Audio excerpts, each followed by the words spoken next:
Hey everyone, welcome back to Talk Time with J.Allen Photography. This is episode 9, my photography soapbox.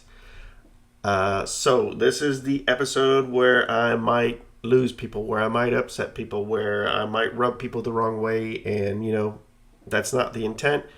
If that is you, then I apologize, but then again, I don't. This is my soapbox, not yours. These are my stupid, strong opinions, not yours. You don't have to abide by them at all. I just kind of like to talk about them.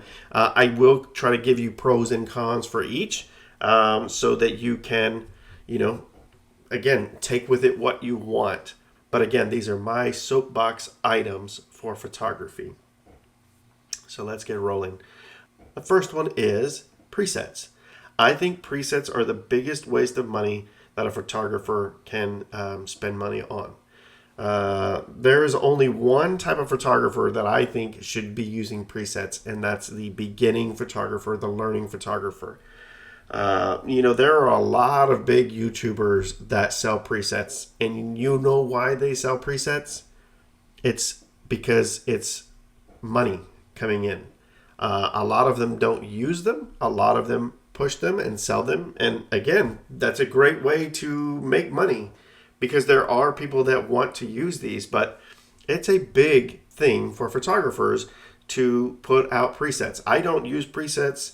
I have bought a pack of presets a long time ago and I didn't like what they did, what they offered.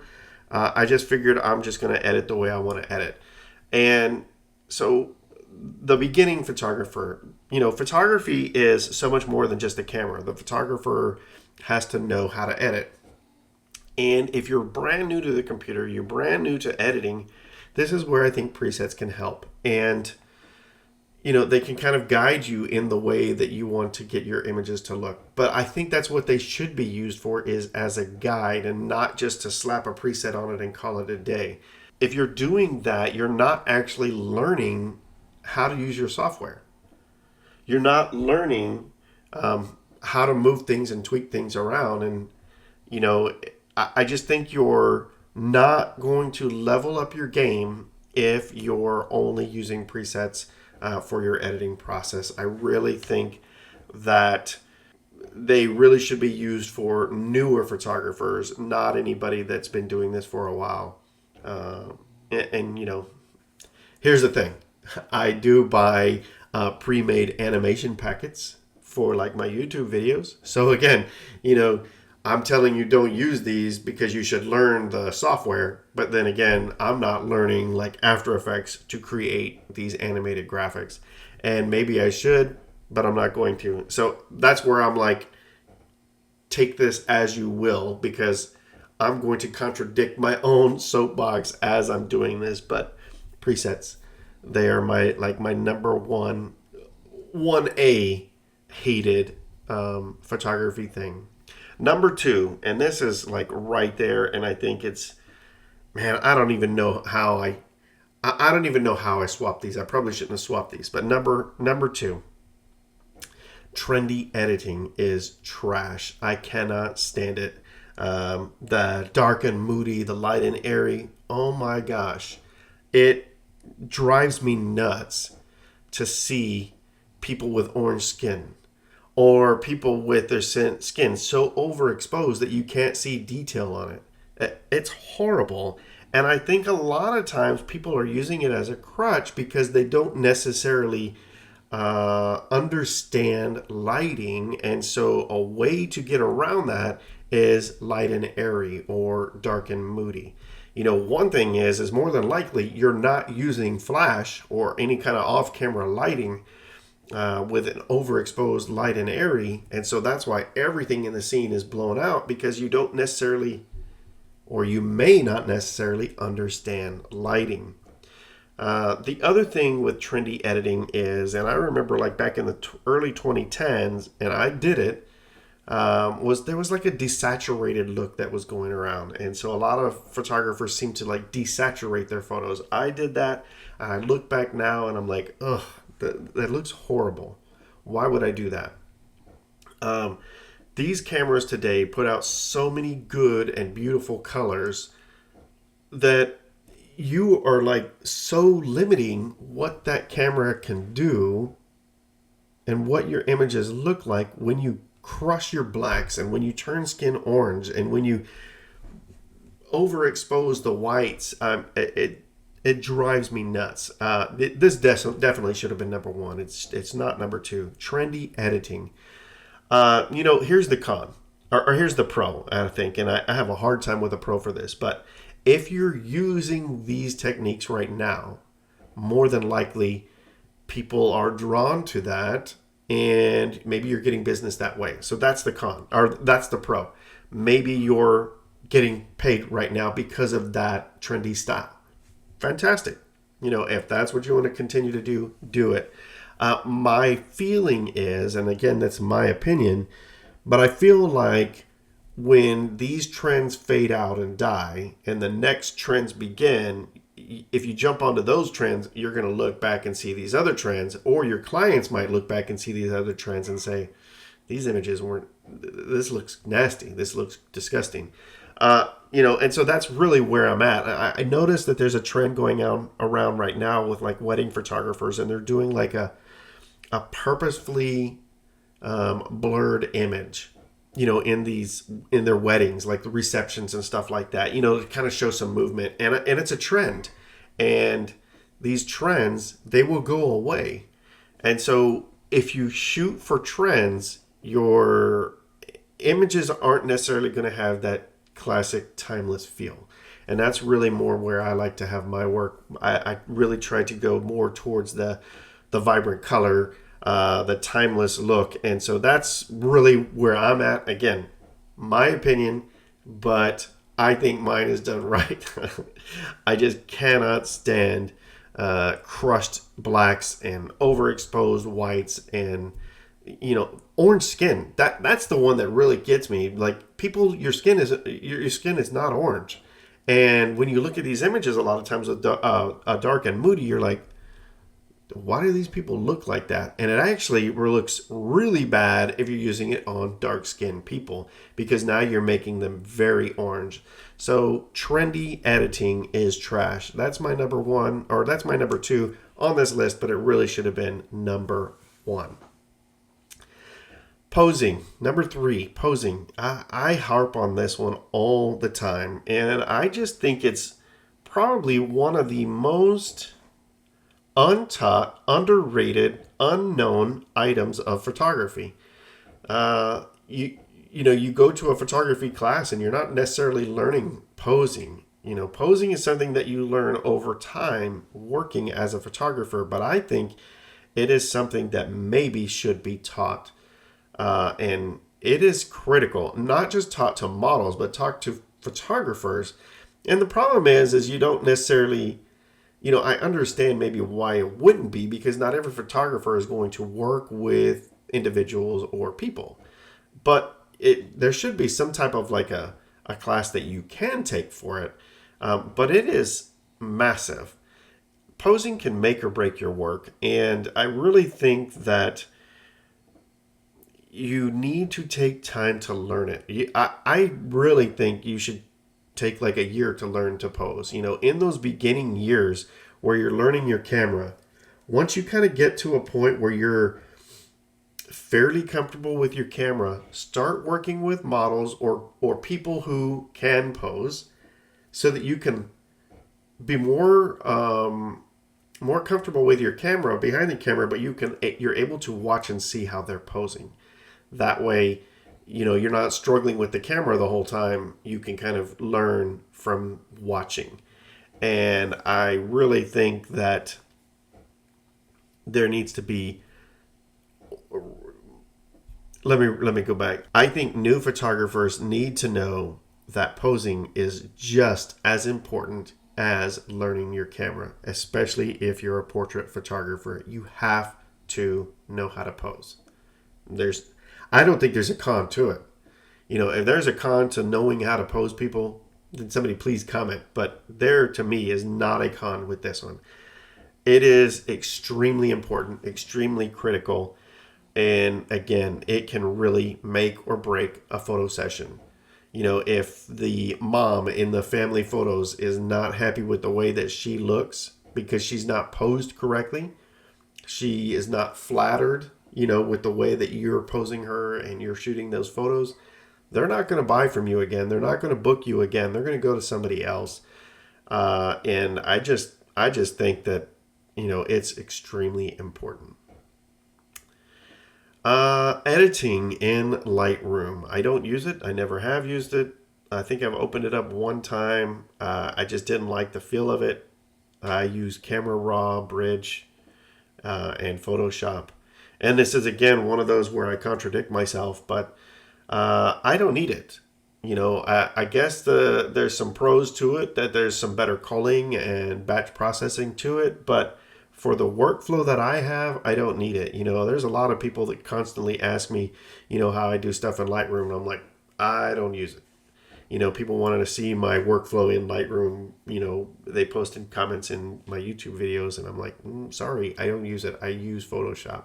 And so there is a difference, and I understand that, but Photoshop itself is hard to learn, and I learned it a long time ago, and I've been able to stay up with it for the photography side. And Lightroom is basically, it's Photoshop for photographers. It's more geared towards photography, but Photoshop still has pretty much all the same tools in it. It's the big umbrella where Lightroom falls under that umbrella. And so I'm a photographer who doesn't use it. I don't need it. And I'm probably not going to learn it. So going back to like the presets, I don't want to learn to edit, or even this next one that I'm going to talk about, number 5, learn off-camera lighting. You have to learn it. I think it's extremely critical. You can be that natural light photographer, but you're really limiting yourself. You're hurting yourself, in my opinion. If you want to give the best that you can give, why would you only be able to do it at a certain time of day and halfway? Why not learn lighting? Photography without good light is nothing really. So why not learn other aspects of how to create better images? And I just think that if you're saying I'm a natural light photographer only, that you're really hurting yourself. Again, check myself back with presets and check myself back with Lightroom, right? But I really do think you need to level up as a photographer. You need to learn lighting, and if you don't learn it, you're hurting yourself. That doesn't mean you need to be an off-camera flash photographer where you're only shooting that. I know plenty of photographers who know how to use off-camera lighting, but they still lean more towards the natural light photography side. I think that's perfectly fine. But when you're in a bind, when you're in a situation where really the best way to do it is with off-camera lighting, you need to know how to use it. On the vice of that, I got to a point where I was using my off-camera lighting so much as a crutch that I felt like I needed to jump back to natural light to look and find better lighting. I needed to kind of go back that way to kind of keep that skill set fresh. It's definitely a skill set. Natural light is a skill set. I'm not knocking it at all. But so is off-camera lighting. And I think when paired together, you can really be a really powerful photographer, portrait photographer. And, you want to level up, right? Learn that skill.